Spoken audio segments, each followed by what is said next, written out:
kabajamtoota fi jaalatamtoota chaayinaa laayyaantu asallaa jiru jalatti argamtan nagaan koo bakka jirtantti sinaa qaqqabu isiniin jechuun jaaladha. Bakka jiraattan bakka eegdanii yoona eegdanii isiniin jedha. Egaa ka akkuma taambileelii gubbaa irratti argaa jirtan kana turbee kana keessa erga ka guyyaa keessattuu soomni Ramadaan hiikkatee jechuudha jalqabee ajandaa yookaan miidiyaa obboleessa keenya irratti reed irratti ka'aa jiranii wal qabatee anillee wantan qabutu jira. Egaa ka viidiyoo kan sheer gootanii to warroota kaayiroo jiru biraan naageessan jireen abdii qaba.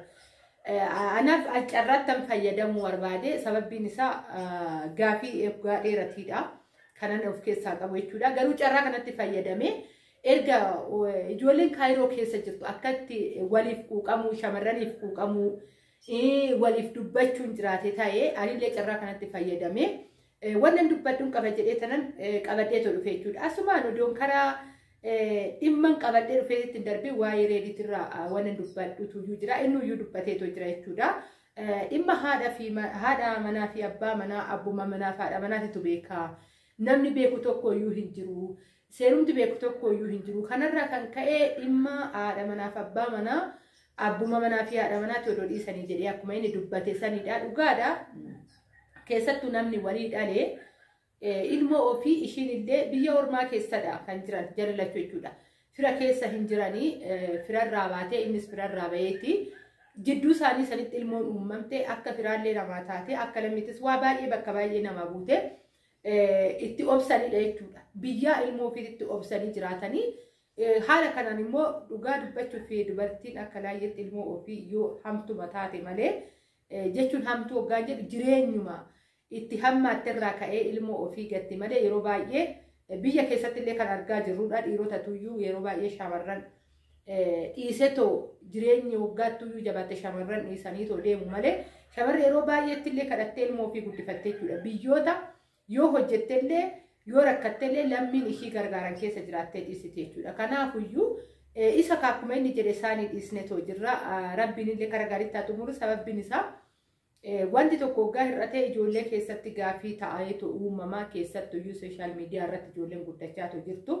Gaafii adda addaatti uumuu danda'a jechuudha ijoollee keessatti. Sababbiin isaa haadha ormaa arguu danda'anii ijoollee biyya keessa jirtu wayya dhugaa dubbachuuf erga guddatanii boodadha waa kan baran malee maatuma biratti guddatanii qabamanii too jiraatanii.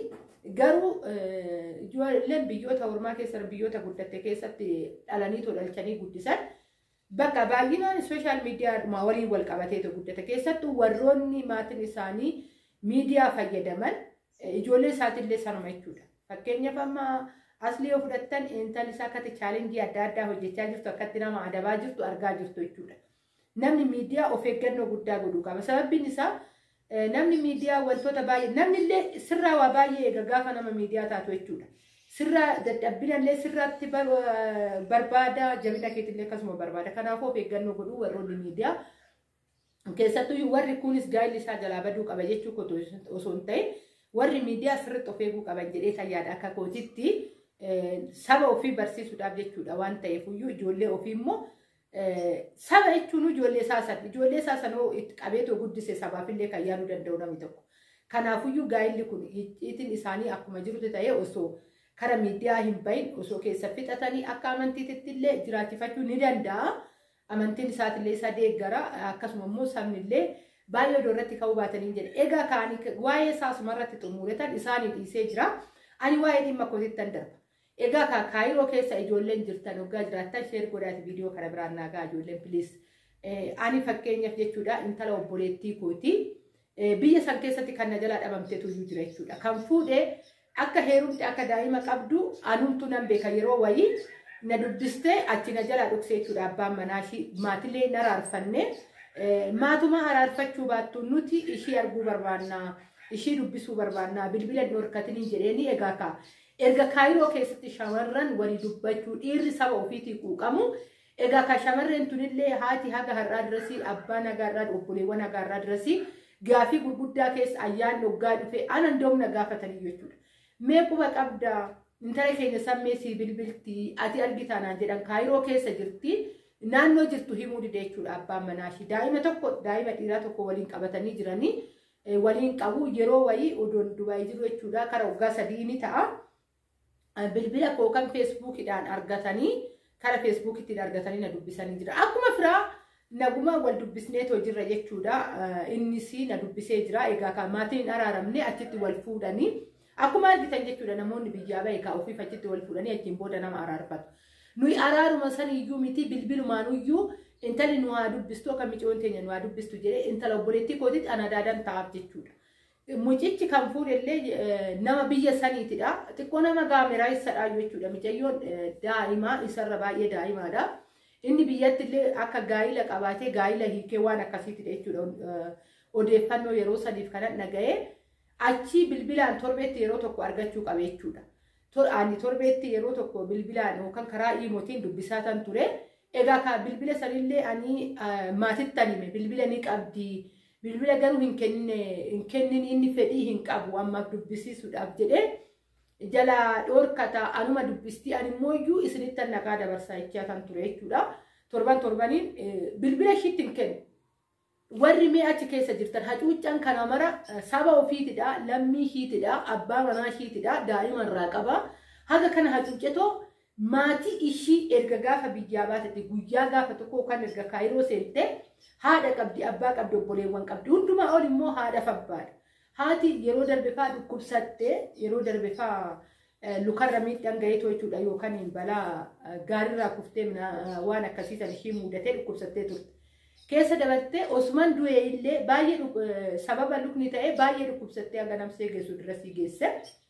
Intala koo odoon ijaan argin odoo sagalee ishiin dhagahin ani darbaa tan jira jettee to'aga dubbattu geesse jechuudha. Haati dhugaa dubbachuuf kaayiroo keessatti yookaan ukkaamsee haadha mana haala kanaan ukkaamsan argeen beeku jechuudha. Ijoolleen kaayiroo keessa jirtan biyya dimokiraasii keessa jirra, biyya nagaa keessa jirra warroonni jettan Please shamara tana naalatti fi suuraa ishiitti illee waggaa jettan maqaa abbaa ishii maqaa haadha ishii suuraa ishiis ni laxxafuu hin danda'a jechuudha dhugaa. Intala obboleettii kootitti intala ormaatii miti dhalattuu dodolaati.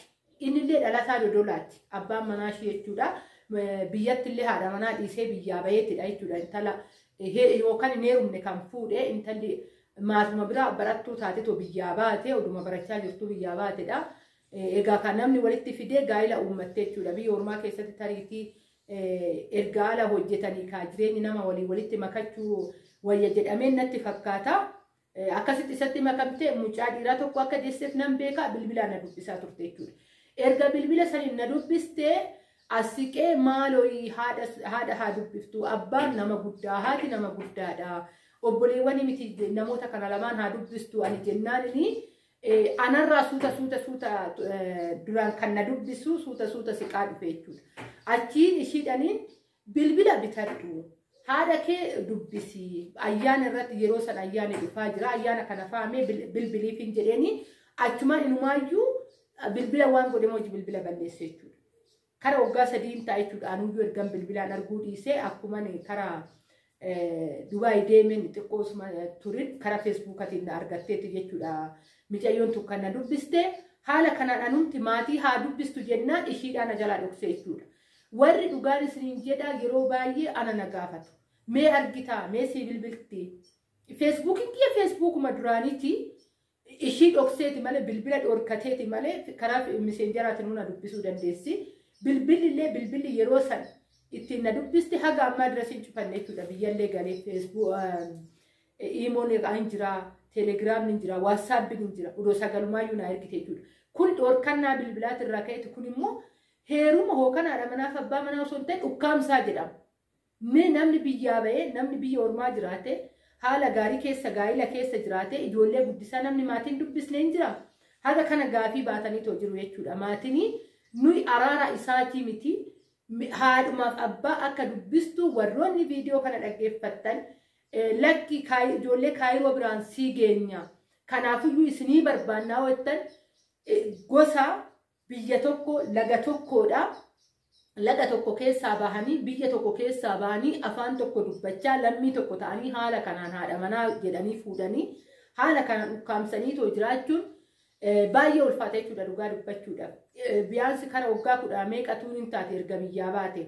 As keessatti maatii gaafa tokko dubbistee too hin beektu haati amma yeroo kana keessa nama baay'ee olii gad deemuu hin dandeenyedha sababa luka saniitirraa ka'ee odoo wayillee ta'e ala koo gaafii baadhee ani du'uu kooti jettee yeroo baay'ee dubbachaa jirti.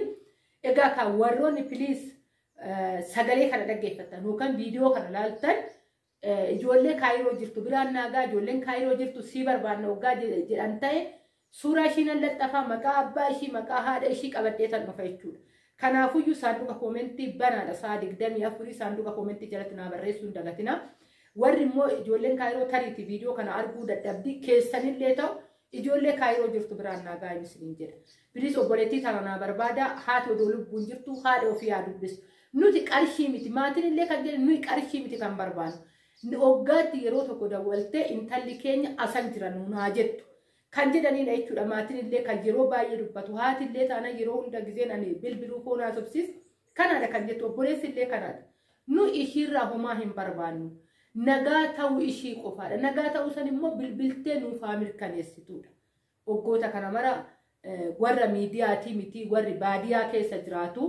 Anis immoo dodola jechuun karaa baaleetii ni beektu karaan baay'ee fagoodha yeroo kana keessa deeme maatii isin dhiyeessuu hin danda'u jechuudha. Haati ishii abbaa kiyyatu iyyuu dhalchee kan abbaa kootiti jechuudha obboleettii kootidha. Ani immoo adaanan taa'aaf jechuudha intala kaayirootti badde kanaaf. Piliis abdiidhaan isin eegaa ijoollee Oromoo akka deebii kana naa deebistan isiniin jechuun jaaladha. Egaa kana hundaa kan naka kaasee reed irratti akkanatti haadha manaatu hiike jedhanii. Akkanatti dubbatanii ani nuti garuu mirmaduu dhabne ilmoota achi keessatti nu jalaa dhokatee dhafe isiniin jechuun jaaladha. Egaa ka viidiyoo baay'ee isinitti dheeressu yaada koo asumarratti gabaabsa garuu yaadota baay'ee aarii baay'ee na keessanii jira. Garuu mee obsumaanan isin eeggadha isiniin jechuun jaaladha warri viidiyoo kana dhaggeeffattanii bakka jirtanitti nagaa Waaqayyoo siif faana haa ta'u baay'een isin jaaladha baay'een isin kabaja. Abdiin isinirraa qaba uummanni keenya isiniin jechuun jaaladha. Sheer godha viidiyoo kana laaltanii bira hin darbina. Viidiyoo kana immoo obsaan dhaggeeffadhaa isiniin jechuun jaaladha. Baay'ee.